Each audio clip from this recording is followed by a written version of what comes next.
श्री कृष्ण गोविंद हरे मुरारे, हे नाथ नारायण वासुदेव। जिह्वे पिबस्वामृतमेतदेव, गोविंद दामोदर माधवेति। गोविंद गोविंद माधव मुरारे, हे नाथ नारायण वासुदेव। जय श्री कृष्णा मेरी सोल फैमिली। आध्यात्म आपके अपने चैनल पर मैं नंदा आप सबका बहुत बहुत स्वागत करती हूँ। श्रीमद् भागवत महापुराण का 6वां स्कंद 16वां अध्याय चल रहा है। राजा चित्रकेतु का वैराग्य उत्पन्न हो, उनके अंतःकरण में भगवान के प्रति जो भक्ति है उसमें अभी ज्ञान नहीं है, इसलिए वह अपने मृत पुत्र के लिए अथाह शोक में डूबे हुए हैं। राजा को समझाने के लिए अंगिरा मुनि और देवर्षि नारद वहाँ आए हैं और उन्हें भांति भांति से समझा रहे हैं, परंतु राजा के हृदय को अभी भी धैर्य नहीं मिला। वह अभी भी अपने उस नन्हे से बालक के शोक में ही डूबे हुए हैं। अब श्री सुखदेव जी कहते हैं, परीक्षित तदनंतर देवर्षि नारद ने मृत राजकुमार के जीवात्मा को शोकाकुल स्वजनों के सामने प्रत्यक्ष बुलाकर कहा। उनके सामने अब कोई विकल्प नहीं बचा कि राजा को कैसे समझाएं।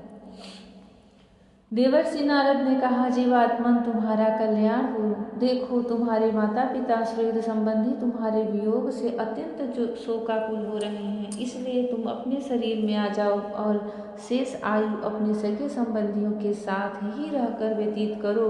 अपने पिता के दिए हुए भोगों को भोगो और राज सिंहासन पर बैठो। उस नन्हे से देह, उनके बालक के पुत्र के देह से जो जीवात्मा निकल चुकी थी, जिससे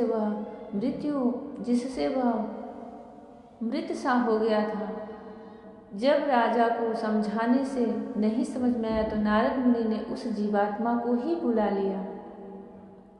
प्रत्यक्ष बुला करके जीवात्मा से कहते हैं कि तुम इस देह में फिर से वापस लौट जाओ और अपने इस पिता की अथाह संपत्ति के सुखों को भोगो, अपने माता पिता को सुखी करो।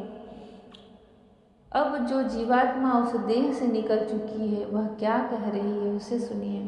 जीवात्मा ने कहा, देवर्षि जी, मैं अपने कर्मों के अनुसार देवता, मनुष्य, पशु, पक्षी आदि योनियों में न जाने कितने जन्मों से भटक रहा हूँ। उनमें से ये लोग किस जन्म में मेरे माता पिता हुए।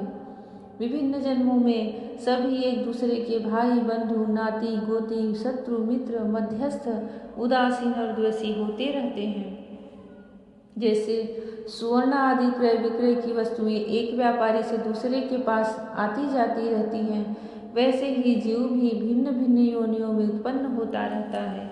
इस प्रकार विचार करने से पता लगता है कि मनुष्यों की अपेक्षा अधिक दिन ठहरने वाले सुवर्ण आदि पदार्थों का संबंध भी मनुष्यों के साथ स्थायी नहीं, क्षणिक ही होता है। और जब तक जिसका जिस वस्तु से संबंध रहता है तभी तक उसकी उस वस्तु से ममता भी रहती है। जीव नित्य और अहंकार रहित है। वह गर्भ में आकर जब तक जिस शरीर में रहता है तभी तक उस शरीर को अपना समझता है। यह जीव नित्य, अविनाशी, सूक्ष्म, जन्मादि रहित, सबका आश्रय और स्वयं प्रकाश है। इसमें स्वरूपतः जन्म मृत्यु आदि कुछ भी नहीं है। फिर भी यह ईश्वर रूप होने के कारण अपनी माया के गुणों से ही अपने आप को विश्व के रूप में प्रकट कर देता है। इससे इसका न तो कोई अत्यंत प्रिय है और न अप्रिय, न अपना है और न पराया, क्योंकि गुण दोष, हित अहित करने वाले मित्र, शत्रु आदि की भिन्न भिन्न बुद्धि वृत्तियों का यह अकेला ही साक्षी है। वास्तव में यह अद्वितीय है। यह आत्मा कार्य कारण का साक्षी और स्वतंत्र है, इसलिए यह शरीर आदि के गुण दोष अथवा कर्म फल को ग्रहण नहीं करता, सदा उदासीन भाव से स्थित रहता है। श्री सुखदेव जी कहते हैं, वह जीवात्मा इस प्रकार कहकर चला गया। उसके सगे संबंधी उसकी बात सुनकर अत्यंत विस्मित हुए। उनका स्नेह बंधन कट गया और उसके मरने का शोक भी जाता रहा। इसके बाद जाति वालों ने बालक की मृत देह को ले जाकर तत्कालोचित संस्कार और अर्थदैहिक क्रियाएं पूर्ण की और उस दुस्तेज स्नेह को छोड़ दिया जिसके कारण शोक, मोह, भय और दुख की प्राप्ति होती है। परीक्षित, जिन रानियों ने बच्चे को विष दिया था वे बाल हत्या के कारण श्रीहीन हो गई थी और लज्जा के मारे आंख तक नहीं उठा सकती थी। उन्होंने अंगिरा ऋषि के उपदेश को याद करके मात्सर्यहीन हो यमुना जी के तट पर ब्राह्मणों के आदेशानुसार बाल हत्या का प्रायश्चित किया।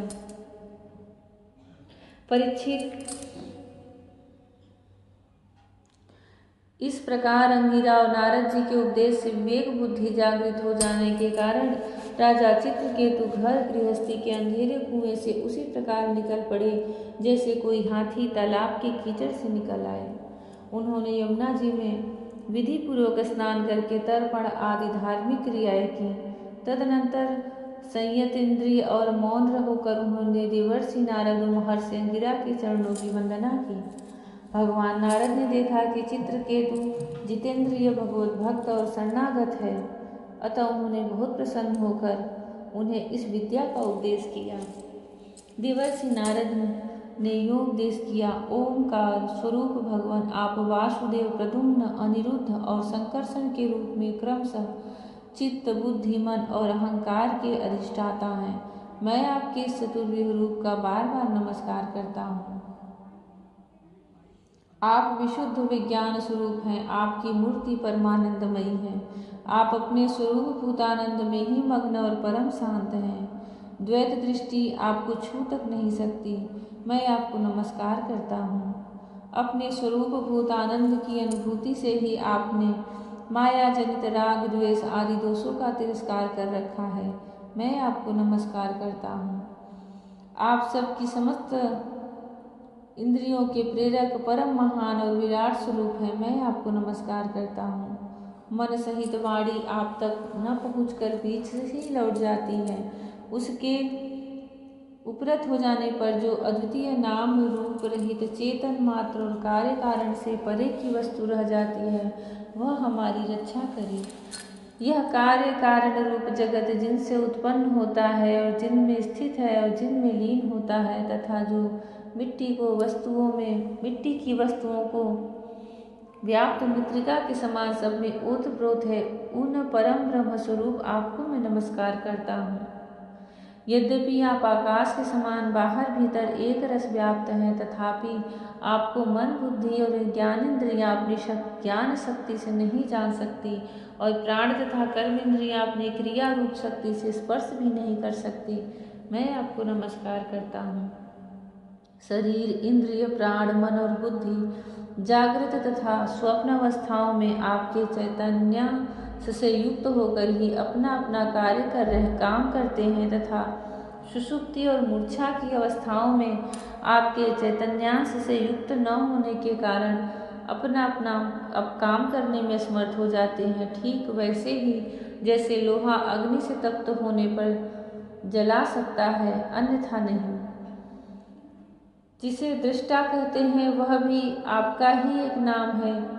जागृत आदि अवस्थाओं में आप उसे स्वीकार कर लेते हैं। वास्तव में आपसे पृथक उनका कोई अस्तित्व नहीं है। ओंकार स्वरूप महाप्रभावशाली महाविभूतिपति भगवान महापुरुष को नमस्कार है। श्रेष्ठ भक्तों का समुदाय अपने कर कमलों की कलियों से आपके युगल चरण कमलों की सेवा में संलग्न रहता है। प्रभु आप ही सर्वश्रेष्ठ हैं। मैं आपको बार बार नमस्कार करता हूँ। जय श्री कृष्ण। जब राजा चित्रकेतु के मन की वह अज्ञानता, वह दुस्तज्य स्नेह बंधन कटा और उन्होंने अपने राजपाट, घर, स्त्री, सेना, खजाना, मंत्री, जो भी उनका राजवैभव था सबका त्याग कर दिया और मन को एकाग्र करके भगवान श्री हरि में लगाया। तब नारद जी उन्हें इस ज्ञान का उपदेश करते हैं। श्रीमद्भागवत महापुराण की संपूर्ण अध्यायों में से यह सब मोती के समान है। सिर्फ इनको प्रतिदिन पढ़ा जाए, सुना जाए, कहा जाए, तब भी यह उतना ही फल देते हैं, भगवान श्री कृष्ण की प्राप्ति कराते हैं। जय श्री कृष्ण। राधे राधे। जय श्री कृष्ण। हरि ओम।